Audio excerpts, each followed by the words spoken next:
নমস্কার, সকলকে স্বাগত জানিয়ে আজকের ব্লগটা শুরু করছি। ব্লগটা যে যেখান থেকে দেখছেন আশা করি সবাই ভালো আছেন। আজ করব বেগুন আলু দিয়ে পাবদা মাছের ঝোল। মাছগুলো বাজার থেকে ভালো করে কেটে কুটে দিয়েছে।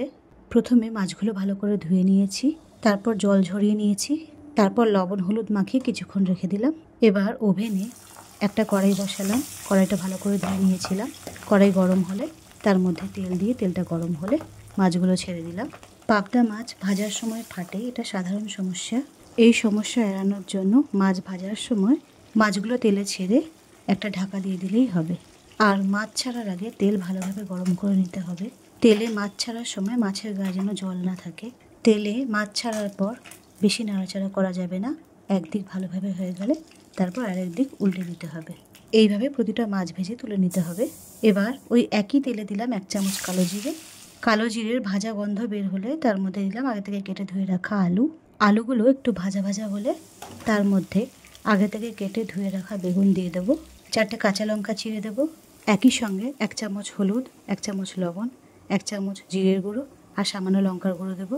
ঝালটা আমি আমার মতো করে দিচ্ছি, যারা ঝাল খাবে না তারা লঙ্কার গুঁড়ো দেবে না।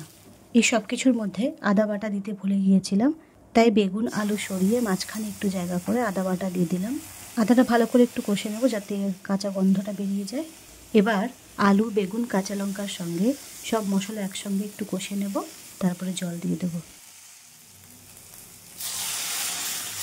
জল দেওয়ার কিছুক্ষণ পর ঝোলটা ফুটে উঠলেই ঢাকা দিয়ে দেব।